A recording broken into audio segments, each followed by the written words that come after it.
வீழ்ந்தான் என்று சிலர் நினைத்த போதெல்லாம் விஸ்வரூபம் எடுத்து கம்பீரமாய் எழுந்து வந்த எங்கள் தங்க தலைவரே, கன்னடமும் கழிதெலுங்கும் கவின் மலையாளமும் தென்தொழுவும் தமிழிலே இருந்துதான் தோன்றியது என்று தமிழ்தாய் பாடல்தான் முதலில் பாட வேண்டும் என்று குரல் கொடுத்து அதை நிறைவேற்றிய மாண்புமிகு எங்கள் நெஞ்சமெல்லாம் நிறைந்திருக்கும் முதலமைச்சர் அவர்களுக்கு நன்றிகளை தெரிவித்துக் கொள்கிறேன். ஒரு உறுப்பினர் திருமதி VP தமிழ்செல்வி அவர்கள்.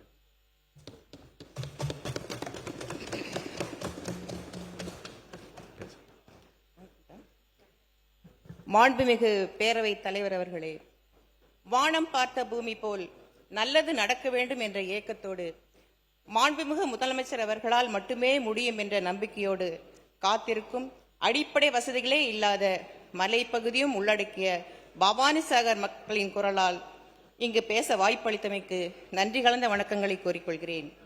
கடம்பூர், தாளவாடி, பவானிசாகர், சத்தியமங்கலம், புளியம்பட்டி உட்பட அகன்ற பரப்பளவு கொண்ட என் தொகுதிக்கு என்னை வேட்பாளராக்கி ஜாதி, மதம், இனம், மொழி கடந்து என்னை சட்டமன்ற தொகுதியில் வெற்றி பெற செய்த என் தொகுதி மக்களுக்கு என் நன்றிகளை காணிக்காக்குகிறேன்.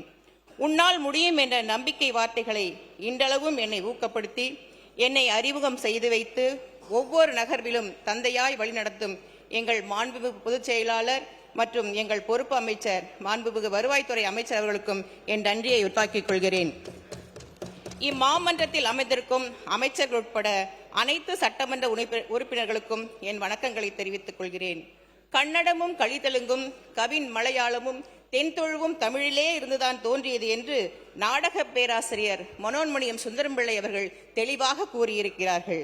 அத்துணை சிறப்பு வாய்ந்த தமிழ் மொழியிலே தமிழ்தாய் பாடல்தான் முதலில் பாட வேண்டும் என்று குரல் கொடுத்து அதை நிறைவேற்றிய மாண்புமிகு எங்கள் நெஞ்சமெல்லாம் நிறைந்திருக்கும் முதலமைச்சர் அவர்களுக்கு நன்றிகளை தெரிவித்துக் கொள்கிறேன்.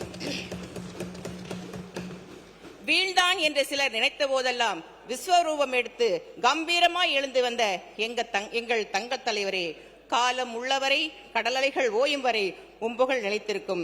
வாழ்க பல்லாண்டு என வாழ்த்தி எம் தொகுதி சார்ந்த தேவைகளை மாண்புமிகு பேரவைத் தலைவர் வாயிலாக அவையில் முன்வைக்கிறேன். மாண்புமிகு பேரவைத் தலைவர் அவர்களே, நமது முதலமைச்சர் அவர்கள் பதவி ஏற்ற பின் மாண்புமிகு பொறுப்பு அமைச்சர் அவர்களிடம் குடிநீர் வேண்டி விண்ணப்பம் அளித்திருந்தேன். கடைக்கோழி தொண்டனான என் குரலுக்கு செவிமடுத்து இன்று வரை என் தொகுதி முழுவதும் குடிநீர் இல்லாத இடங்களில் லாரிகள் மூலமாக மாண்புமிகு முதலமைச்சர் இலவச குடிநீர் வழங்கப்பட்டு பவானிசாகர் குடிநீர் திட்டம் வழங்க தீர்வு வரும் வரை குடிநீர் ஏற்பாடு செய்து கொடுத்த மாண்புமிகு அமைச்சர்களுக்கு என் நெஞ்சகனிருந்த நன்றிகளை தெரிவித்துக் கொள்கிறேன். மாண்புமிகு சமூக நீதி அமைச்சர் அவர்கள் என் தொகுதியான மலைப்பகுதியான தாளவாடி பகுதியை பார்வையிட்டு மலைவாழ் மக்களின் குறைகளை கேட்டறிந்தார். என் கோரிக்கைகளின் ஒன்றான ST மக்களின் கல்வி இடைநிற்றலை தவிர்க்க உண்டு உறைவிட பள்ளி அமைத்துக் கொடுக்க ஆவணம் செய்ய வேண்டும் என்று கேட்டிருக்கிறேன். அவர்களுக்கும் என் நெஞ்சமிருந்த நன்றிகளை தெரிவித்துக் கொள்கிறேன். மாண்புமிகு மனிதவள மேம்பாட்டுத்துறை அமைச்சர் அவர்கள் என் தொகுதியை பார்வையிட்டு பவானிசாகர் அரசு பணியாளர்கள் பயிற்சி மையத்திற்கு கணினி போன்றவற்றை வழங்குவதாக கூறியிருக்கிறார். அவருக்கும் என் நெஞ்சமிருந்த நன்றிகளை தெரிவித்துக் கொள்கிறேன். மாண்புமிகு கால்நடைத்துறை அமைச்சர் அவர்களிடம் மருந்தகமாக இயங்கி வரும் கால்நடை மருந்தகத்தை கால்நடை மருத்துவமனையாக மாற்றித்தர விண்ணப்பித்திருந்தேன்.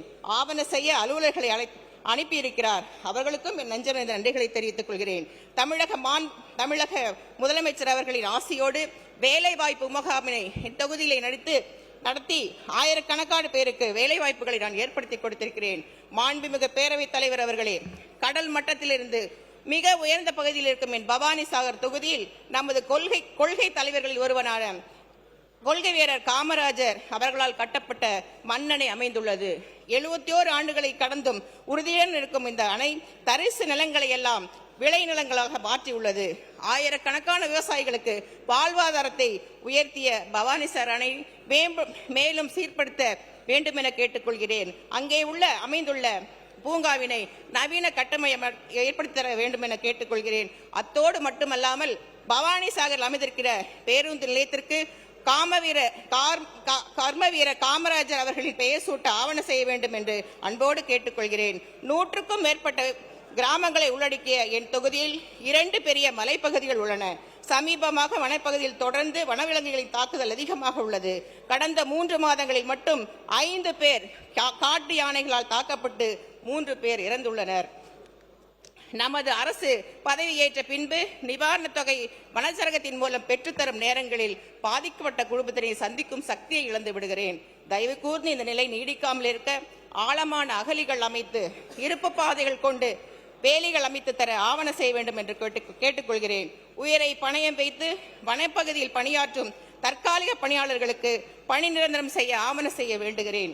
புலிகள் சரணாலயம் என்பதால் அவைகளும் சமீபமாக ஊருக்குள் வந்து வீட்டு விலங்குகளான மாடுகள், ஆடுகள், நாய்கள் ஆகியவற்றை அடித்து காற்றுக்குள் இழுத்து சென்று விடுகிறது. இதை முற்றிலும் தவிர்க்கப்பட்டு பாதுகாப்பு உறுதி செய்யப்பட வேண்டும் என்று கேட்டுக்கொள்கிறேன். தாளவாடியில் இன்று வரை தீயணைப்பு நிலையம் ஏற்படுத்தப்படவில்லை. ஆகவே அவற்றையும் ஏற்படுத்தி தர வேண்டும் என்று கேட்டுக்கொள்கிறேன். 27 வளைவுகள் கொண்ட திம்பம் மலைப்பகுதியில் உள்ள மலையேறும் தருணங்களில் அடிக்கடி ஏற்படும் விபத்தினை தடுக்க சாலை விரிவுபடுத்த வேண்டும் என்று கேட்டுக்கொள்கிறேன். வனப்பகுதியில் நிலத்தடி நீர் குறைய காரணமாக உள்ள யூக்கலிப்டஸ் மரங்கள் ஆயிரக்கணக்கில் உள்ளன. அவற்றை போர்க்கால அடிப்படையில் வேரோடு அகற்றப்பட வேண்டும். மலைப்பகுதியில் உள்ள மற்ற மரங்களின் வளர்ச்சியை இம்மரங்களின் வேர்கள் தடுக்கிறது. இதை கவனத்தில் கொண்டு உடனடியாக அகற்ற ஆவண செய்ய வேண்டும் என்று கேட்டுக்கொள்கிறேன். கடம்பூர் தாளவாடி மலைப்பகுதியில் தேவையான மின் வசதி இல்லை. துணை மின் நிலையங்கள் அமைத்து விவசாயம், கல்வி மற்றும் வன விலங்குகளிடமிருந்து பாதுகாக்க உதவ வேண்டும் என கேட்டுக்கொள்கிறேன். பல கிராமங்களில் ஆரம்ப சுகாதார நிலையம் இல்லை. பல மைல்கள் கடந்து நகர்ப்பகுதிக்கு வர வேண்டியுள்ளது. ஆய்வு மேற்கொண்டு ஆரம்ப சுகாதார நிலையங்கள் அமைத்து தர வேண்டும் என கேட்டுக்கொள்கிறேன்.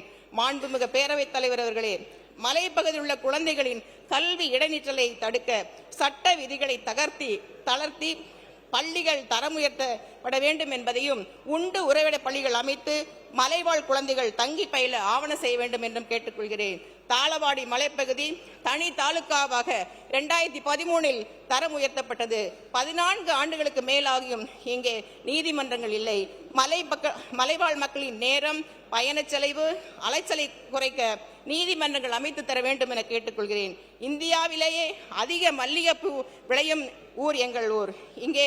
இங்கே வாசனை திரவியம் உற்பத்தி செய்யும் தொழிற்சாலை அமைத்து தர வேண்டும் என்று கேட்டுக்கொள்கிறேன். விவசாயிகளின் பல நாள் கனவினை தாங்கள் நிறைவேற்றி தர வேண்டும் என்று கேட்டுக்கொள்கிறேன். புன்சை புளியம்பட்டியில் உள்ள கால்நடை மருந்தகத்தை அரசு கால்நடை மருத்துவமனையாக தரம் உயர்த்த வேண்டும் என்று கேட்டுக்கொள்கிறேன். புளியம்பட்டி, கேஎன் பாளையம், சத்தி ஆகிய பகுதியில் உள்ள குப்பைகளை அகற்ற நவீன இயந்திரங்கள் அமைத்து தர வேண்டும். பவானிசாகர் சத்தியமங்கலத்தில் நவீன விளையாட்டு மையம் அமைத்து மாணவர்களின் திறனை வெளிக்கொண்டு வர ஆவண செய்ய வேண்டும். சிதிலடைந்த கிராம கோயில்களுக்கு தேவையான நிதி வழங்கி சீரமைக்க ஆவண செய்ய வேண்டும் என்று கேட்டுக்கொள்கிறேன். மலைப்பகுதியில் பணியாற்றி வரும் ஆசிரியர்களுக்கு தங்கி பணியாற்ற தங்கும் விடுதிகள் அமைத்து தர வேண்டும் என கேட்டுக்கொள்கிறேன். மலை வேளாளர் மக்களுக்கு ஜாதி சான்றிதழ் வழங்க ஆவண செய்ய வேண்டுகிறேன். உயிரை பணயம் வைத்து பணியாற்றும் வனச்சரக ஊழியர்கள் மற்றும் HIV பாசிட்டிவ் மருத்துவ பணியாளர்களுக்கு பணி நிரந்தரம் செய்ய பணியுடன் கேட்டுக்கொள்கிறேன். மிகவும் மோசமான நிலையில் உள்ள சாலைகளை முற்றிலுமாக நீக்கிவிட்டு புதிதாக சாலைகள் அமைத்து தர ஆவண செய்ய வேண்டும். பல மைல் தூரம் நடந்து வந்து படிக்கும் குழந்தைகளின் நலன் கருதி பேருந்து நேரங்களை மாற்றி பயன்பெற ஆவண செய்ய வேண்டும். நகர்ப்புறத்தில் பாதாள சாக்கடைகள் அமைக்க தோண்டப்பட்ட குழிகள் இன்னும் மூடப்படவில்லை. அவற்றை சரி செய்து கொடுக்க தாழ்மையுடன் கேட்டுக்கொள்கிறேன். பவானிசாகர் தொகுதியில் அரசு பொறியியல் கல்லூரி மற்றும் அரசு தொழிற்கல்லூரி அமைத்து தர வேண்டுகிறேன். கடம்பூரில் நீர்ப்பாசனத்தின் மூலம் விவசாயம் செய்யும் நிலத்தின் பரப்பளவு அதிகரித்துக் கொண்டே செல்கிறது. விவசாயிகள் பயன்பெறும் வகையில் உழவர் சந்தை அமைத்து தருமாறு அன்புடன் கேட்டுக்கொள்கிறேன். 30,000க்கும் மேலான மக்கள் தொகை வாழும் கேஎன் பாளையத்திற்கு மருத்துவமனை அமைத்து தர வேண்டுகிறேன். எனது தொகுதியில் வசித்து வரும் திருநங்கைகளுக்கும் வீட்டுமனை பட்டா மற்றும் கல்வி தகுதிக்கேற்ப வேலை வாய்ப்பு ஏற்படுத்தி தர அன்புடன் கேட்டுக்கொள்கிறேன். உறுப்பினர் திருநர் என்று மாற்றப்பட்டிருக்கிறது. திருநர். விண்ணப்பள்ளியில் இயங்கி வரும் ஆதரவற்றோர் மறுவாழ்வு மையத்தை சீரமைக்கவும், தூய்மை பணியாளர்களுக்கு ஒப்பந்த அடிப்படையில் உள்ள தூய்மை பணியாளர்களுக்கு நிரந்தர பணி நியமன செய்ய கேட்டுக்கொள்கிறேன். பவானி சாகருக்கு மட்டும் தனியாக கூட்டு குடிநீர் திட்டம் அமைத்து தர வேண்டும் என்று கேட்டுக்கொள்கிறேன். பண்ணாரி அம்மன் கோயிலுக்கு எதிரே அமைந்துள்ள வனச்சரக பூங்காவினை நவீனப்படுத்தப்பட்டு சுற்றுலா தலமாக்கப்படவும், பண்ணாரி திருக்கோவில் அன்னதானம் வழங்கப்பட்டு வருகிறது. நேரத்தினை அதிகப்படுத்தி கோவிலுக்கு வரும் அனைத்து பக்தர்களும் பயன்படும் வகையில் அன்னதானத்தின் நேரத்தினை மாற்றி அமைக்க வேண்டும் என கேட்டுக்கொள்கிறேன். நெசவாளர்கள் அதிகமாக வாழும் பகுதி என்னுடைய பகுதி. அங்கே அவர்களே கேட்கிறார்கள், இந்த சாய தண்ணீரில் ஆற்றில் கலக்காமல் சுத்திகரிக்க இடம் வேண்டும் என்று கேட்கிறார்கள். அவற்றையும் நீங்கள் பரிசீலனை எடுத்துக்கொள்ள வேண்டும். தமிழரசி, தமிழ்ச்செல்வி, தமிழ்வாணி, தமிழ்மணி, தமிழ் பாரதி என இழந்த தந்தை முன்னாள் சட்டமன்ற உறுப்பினர் அவர் பெரியசாமி அவர்களையும் தாய் புஷ்பகனி பெரியசாமி அவர்களின் ஆசையோடும் வேப்பே தமிழ்செல்வி சிவகுமார் ஆகிய நான் என் உயிர் உள்ளவரை தலைமையின் நேர்மையான அரசியலுக்கு கட்டுப்பட்டு என் கழகப் பணியினை நம் தலைவர் போல் விருப்பு இன்றி செயல்படுவேன் என்று ஆண்டவன் மீது ஆணையிட்டு நன்றி பாராட்டி விடைபெறுகிறேன். வாழ்க தமிழ், வாழ்க ஜனநாயகம்.